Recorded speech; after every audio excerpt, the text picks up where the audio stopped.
نبی علیہ الصلوۃ والسلام سے اس سلسلے میں جو روایات منقول ہیں ان میں تقریباً 20 روایتیں آئی ہیں۔ یہ صلاۃ السلام جو حضرت شیخ رحمۃ اللہ علیہ نے جمع کی ہے، صلاۃ السلام سنا ہے کہیں یا پڑھا ہے؟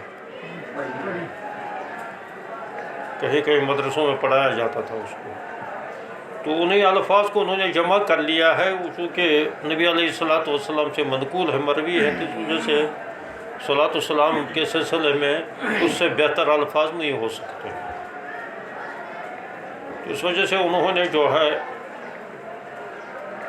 سلام کے وہ جو ہے 20 روایتیں اور اسی طرح صلاۃ کے 20 روایتیں ایسے کر کے جو ہے 40 روایتیں اس میں انہوں نے جمع کر لیا، جس سے وہ ایک 40 حدیث ہو گئی ہے،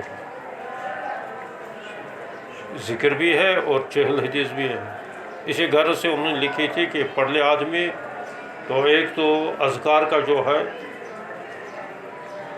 ثواب ملے گا، اور دوسرا یہ ہے کہ وہ اس بشارت سے بھی فیض یاب ہوگا کہ جو بشارت آئی ہے کہ جس شخص نے میری امت میں سے 40 حدیثیں یاد کر لی تو اللہ تبارک و تعالیٰ کل قیامت کے روز اس کو شہیدوں کے ساتھ اٹھا لے گا۔ تو اس معنی کر کے بہت ساری حدیثیں لکھی گئی ہیں جو احکام کے متعلق ہے، فضائل کے متعلق ہے وغیرہ، مختلف ہے، محدثین نے لکھی ہے۔ اور اس کے امام نووی کی 40 اور اس کی شرح جو ہے مشہور ہے، وہ تو تقریباً اس کی شرح ہی بنی ہے کہ 200-400 صفحات کی۔ حضرت شاہ ولی اللہ محدث دہلوی رحمۃ اللہ علیہ کی بھی ایک 40 حدیث ہے، اس کو ابتداء میں نے اس کی شرح لکھ کر چھاپا تھا، پھر وہ نایابی ہو گئی۔ ایک نسخہ مشکل سے میں نے بچایا ہے، میں سوچ رہا تھا کہ اس میں پھر کچھ کام کر لوں، تو جو ہے ترجمے کے ساتھ وہ تو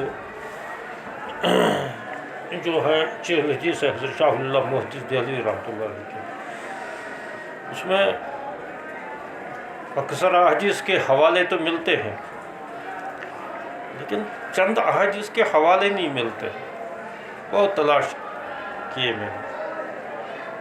اب جو ہے آج پھر میں نے سوچا تھا کہ کوئی اس کے حوالے تلاش کر لے ان احادیث کے جن کے ان کے نہیں ملتے ہیں۔ اردو میں نے لکھا تھا، تقریباً 100 صفحات کا ہے، کتابت کر رہا تھا، یعنی آج سے پہلے 40 سال کی بات ہے۔ 40 حدیث حضرت شاہ ولی اللہ محدث دہلوی رحمۃ اللہ، انہوں نے بھی 40 حدیث لکھی تھی۔ تو پھر اس وقت چھاپا تھا اس کو، اس کے بعد دوبارہ چھاپنے کا بس اسی انتظار میں رہا کہ اس کا پھر جو ہے اس پر ہی کام ہو جائے، ان حدیثوں کی کہیں تخریج ہو جائے، کیونکہ تخریج ہونا بہرحال ضروری ہے۔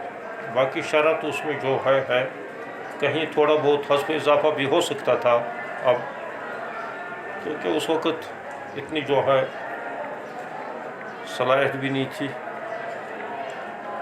تو اس قسم کی 40 حدیث ہے۔ تو حضرت شیخ رحمۃ اللہ علیہ نے اس نوعیت کی 40 حدیث لکھی تھی، صلاۃ السلام والی، وہ 40 حدیث ہے اصل تمہیں پتہ ہی نہیں،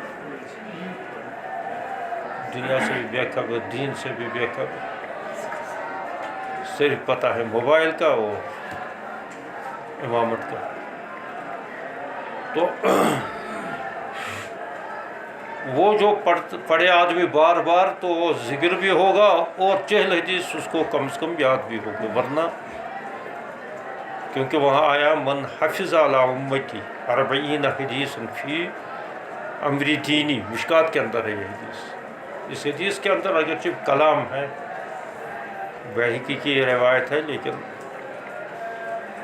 بہرحال فضائل کے سلسلے میں ہے، تو اس وجہ سے فضائل کے سلسلے میں اس پر کلام کو نظر انداز کیا ہے محدثین نے، اس کو اسی کے بنا پر، اس شوق سے کہ اللہ تعالیٰ ہمیں جو ہے قیامت کے دن اللہ تعالیٰ جو ہے شہیدوں کے ساتھ اور فقہا کے ساتھ اٹھا لے گا، تو مختلف طریقے سے لکھی گئی تھی۔ اس جو یہ روایتیں آئی ہے اتحیات کے سلسلے میں، تو وہ ساری روایتیں اس میں جمع کی گئی ہیں، کیونکہ یہ اس میں سلام آتا ہے، پھر وہ صلات آتے ہیں، یہ درود کے الفاظ، تو پھر ان کو وہ کیا ہے صلاۃ السلام، اسی وجہ سے اس کا نام رکھا گیا۔ دو روایتیں یہاں اہم ہیں اتحیات کے سلسلے میں، دو اتحیات منقول ہیں، ایک عبداللہ ابن مسعود کا اور جو ہے ایک حضرت ابن عباس رضی اللہ عنہ۔ احناف نے حضرت عبداللہ ابن مسعود رضی اللہ تعالیٰ عنہ کے اتحیات کو، روایت کو ترجیح دیتی ہے، اور اس میں جمہور محدثین کا اتفاق ہے کہ عبداللہ ابن مسعود رضی اللہ تعالیٰ عنہ کی روایت یہ زیادہ صحیح ہے بنسبت عبداللہ ابن عباس کی، وہ بھی صحیح ہے لیکن کہیں کہیں اس پر بھی کلام ہے۔ اچھا، اس عطیات میں یعنی عبداللہ ابن مسعود والے عطیات میں اور ابن عباس کے عطیات میں 2-4 لفظوں کا تھوڑا سا فرق ہے، خود ہی دیکھ لو، اوپر اور نیچے تھوڑا فرق ہے، جی دیکھ چکے ہیں ہم، تو یہ تھوڑا فرق ہے، اس سے کوئی فرق زیادہ نہیں پڑتا ہے، لیکن پڑھنا بہرحال یہی ہے۔ شوافیہ نے تو عبداللہ ابن عباس رضی اللہ تعالیٰ عنہ کے عطیات کو لیا، ان کی وہ معبود ہے، اور احناف نے لے لیا ہے عبداللہ ابن مسعود والے عطیات کو۔ وہ تو عبداللہ ابن مسعود فرماتے ہیں کہ حضور صلی اللہ علیہ وسلم کان یعلمنا التشہد کما کان یعلم السورہ، جیسے وہ کوئی صورت ہمیں سکھاتے تھے، یاد کراتے تھے، ویسے ہی عطیات کو یاد کراتے تھے۔ وہ بخاری شریف کے اندر روایت ہے کہ حضور علیہ السلام ان کو اسے کہا لاؤ ہاتھ، تو ہاتھ لائے تو مصافحہ کر دیا، تو انہیں ہاتھ میں ہاتھ پکڑنے کو تو مصافحہ کہتے ہیں، اور پھر ان کو تلقین کیا ہے عطیات۔ تو عطیات و اہل حدیث یاد نہیں کر لیتے، البتہ وہ کہتے ہیں کہ وہاں روایت کے اندر آیا ہے کہ حضور کا ہاتھ، عبداللہ ابن مسعود کا ہاتھ جو ہے وہ حضور کے دونوں ہاتھوں کے درمیان تھا، تو ان کا پکڑا دونوں ہاتھوں سے، تو کہتے ہیں دیکھو ایک ہاتھ سے، عبداللہ ابن مسعود کا ایک ہی ہاتھ تھا، ایک ہی ہاتھ سے مصافحہ کر۔ نالائی کو معمول جو ہے حضور صلی اللہ علیہ وسلم کا معمول قابل اتباع ہے یا عبداللہ ابن مسعود کا، چلو مان لیتے ہیں ان کا ایک ہی ہاتھ۔ اول تو یہ تعبیر ہے، ایسے تھوڑی ہو سکتا ہے حضرت عبداللہ ابن مسعود جیسا متبع، حضور صلی اللہ علیہ وسلم کا عاشق، حضور دونوں ہاتھ ہو تو اور وہ ایک، البتہ چونکہ بیچ میں کن کا ہاتھ آ گیا تھا، حضرت عبداللہ ابن مسعود، انہیں راوی نے تعبیر کیا ہے کہ عبداللہ ابن مسعود کا ہاتھ جو ہے، دایاں ہاتھ حضور صلی اللہ علیہ وسلم کے دونوں ہاتھوں کے درمیان، تو دوسری سائڈ تو حضرت عبداللہ ابن مسعود کا ہاتھ ہوگا،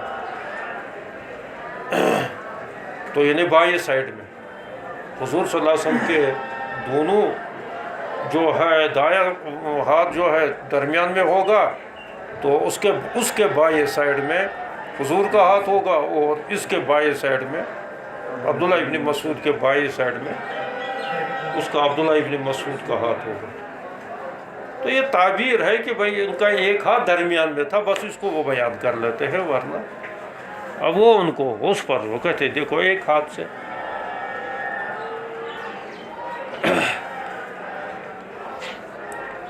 وہ ایک اہل حدیث آیا تھا حضرت مفتی صاحب رحمۃ اللہ علیہ کے زمانے، ان سے مصافحہ کرنے کے لیے، تو حضرت مفتی صاحب رحمۃ اللہ علیہ، مفتی محمود الحسن گنگوئی رحمۃ اللہ علیہ، انہوں نے دونوں ہاتھ پھیلا لیے اور اس نے وہ ایک ہاتھ لایا، دوسرا ہاتھ اس طرح پیچھے رکھا،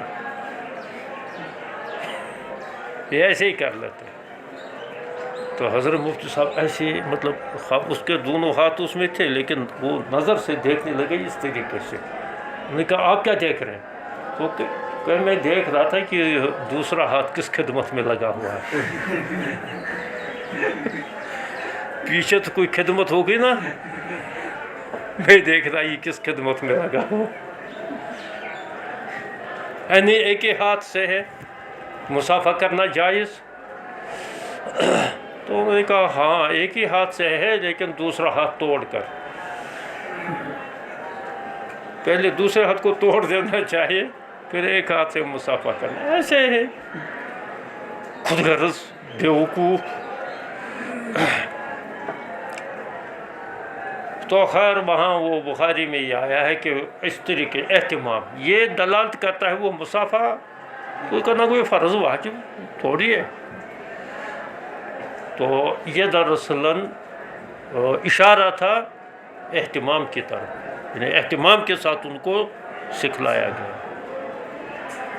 حضرت عبداللہ ابن مسعود کو. بہرحال جواز کا جہاں تک تعلق ہے، اب یہ افضل مفضول کی بات ہے شوافیہ اور احناف کے درمیان. وہ کہتے ہیں افضل ابن عباس کا ہوگا، وہ کہیں گے افضل، اور ٹھیک ہے ہم کہیں گے دونوں جو ہے صحیح ہے. اور جواز کا جہاں تک تعلق ہے کہ جو بھی وہ 20 روایتوں میں آیا ہے ان میں سے کوئی بھی عطیات پڑھ لے تو تشہد ادا ہوگا، کیونکہ تشہد پڑھنا واجب ہے، تشہد پڑھنا واجب ہے. تو اس وجہ سے تشہد ادا ہوگا. بیٹھنا تو فرض ہے، بیٹھنا فرض ہے، تشہد پڑھنا واجب ہے. یہ بھی پتہ نہیں کیا ہے. چلو باب ما جاء انه يخفي التشهد وبه قال اس میں یہ الفاظ جو آئے ہیں التحیات للہ والصلوات والطیبات، یہ الفاظ اصل بعض روایتوں سے پتہ چلتا ہے کہ یہ حضور علیہ الصلوۃ والسلام کا کہ وہ الفاظ ہیں جنہوں نے جن سے انہوں نے حضور صلی اللہ علیہ وسلم نے معراج کے وقت حضور کے خدمت میں بطور تحیہ پیش کیے. اسی وجہ سے کہ شروع میں آتا ہے التحیات. تحیہ وہ کہتے ہیں وہ آداب، وہ اکرام، وہ تقدس بجا لانا کسی بڑے کے سامنے جس کا وہ مستحق اور حقدار ہو. چونکہ ادھر سے دربار تھا حضرت اللہ جل شانہ کا، اور وہاں بطور مہمان گئے تھے حضور علیہ الصلوۃ والسلام. تو انہوں نے اب جب کسی بادشاہ کے سامنے کوئی جاتا ہے تو وہ اس کو کہتے ہیں آپ سلامت رہے، آپ کا ملک ہمیشہ رہے، آپ کے جاہ و جلال میں اضافہ ہو جائے، آپ کا یہ قصر ایوان جو ہے تمام آفات و بلیات سے محفوظ رہے. اس قسم کی دنیا بھر کی بکواسیں وہ کرتا رہتا ہے. تو اس قسم کا دنیا کے اندر بادشاہوں کے اندر دستور ہے، کیونکہ وہ چاہے وہ بادشاہ کتنا ہی ہو تو بہرحال اس چیز کا وہ محتاج ہوتا ہے. اس کا جاہ و جلال بڑھے اور اس کے لیے دعائیں ہو جائیں، اس کے بادشاہت سلامت رہے، اس چیز کا وہ محتاج ہوتا ہے. لیکن اللہ تبارک و تعالیٰ جو ہے اس چیز کا تو محتاج نہیں ہے. حضور صلی اللہ علیہ وسلم جائیں اور وہاں دعائیں دے دیں اللہ تعالیٰ کو، تو یہ تو انتہا درجے کی بے ادبی ہوگی. وجہ اس کی یہ ہے کہ خدا جس چیز کا محتاج نہیں، اللہ تعالیٰ کسی چیز کا محتاج نہیں. البتہ یہ ہے کہ اپنی عجز انکسار، اپنا عجز انکسار جو ہے ظاہر کر لینا، اور اللہ تبارک و تعالیٰ کی بڑائی کو بیان کر لینا، جس کو ہم عام طور تسبیح اور تحمید میں بیان کر لیتے ہیں۔ تسبیح و تحمید کے اندر یہ ہوتا ہے کہ ہم اللہ تبارک و تعالیٰ کی عظمت کو بیان کر لیتے ہیں، اور اپنی محتاجی اور اپنی احتیاجات اور اپنی جو ہے کمزوریوں کو پیش کر کے اپنی بندگی کا اظہار کر لیتے ہیں۔ تو خدا کے دربار میں ایسا ہی ہوتا ہے، چاہے وہ خدا کے دربار میں حاضر ہو یا علاوہ اور کہیں مشغول ہو، تو حضور علیہ الصلوۃ والسلام تو اس وقت اللہ تبارک و تعالیٰ کے دربار میں حاضر تھے، تو انہوں نے یہ تعبیرات اختیار کیے، اور اس کو پھر جو ہے حضور صلی اللہ علیہ وسلم اس وقت، بلکہ یہ کہا جاتا ہے، بعض روایتوں میں یہ آتا ہے کہ اللہ تبارک و تعالیٰ نے حضور صلی اللہ علیہ وسلم کے قلب مبارک میں اس وقت اس قسم کے الفاظ القا فرمائے کہ آپ جو ہے نا اللہ تبارک و تعالیٰ کے آداب اس طریقے سے بجا لائے۔ اس میں التحیات آیا للہ۔ التحیات سے جب مراد لے لیتے ہیں تو قولی عبادات۔ قولی عبادت کیا ہے؟ وہی ہے تسبیح ہے، تحمید ہے، ثنا ہے، اور اللہ کی ذات و صفات کا یا اپنی ایمان کا اظہار ہے وغیرہ، تو یہ تحیات کہلاتے ہیں، یعنی وہ عبادات جو انسان قولاً انجام دے دیتا ہے۔ اور والصلوات، یہ عبادات بدنیہ مراد ہے، انسان پر جو عبادات لازم کیے گئے ہیں، تمام عبادات کا اگر جائزہ لیا جائے تو وہ انہی 3 قبیلوں میں سے ہے، بس وہی 3 طرح کے ہیں، اس کے علاوہ نہیں ہے۔ یا قولاً اللہ تعالیٰ کی عبادت، جیسے تلاوت کر لیتا، تحمید کرتا، تسبیح کرتا ہے، یا قرأت قرآن فی الصلاۃ کر لیتا ہے، یا سبحان ربی العظیم، سبحان ربی الاعلیٰ، یا تسبیحات وغیرہ پڑھ لیتے ہیں، یہ قولی عبادات کہلاتے ہیں۔ اور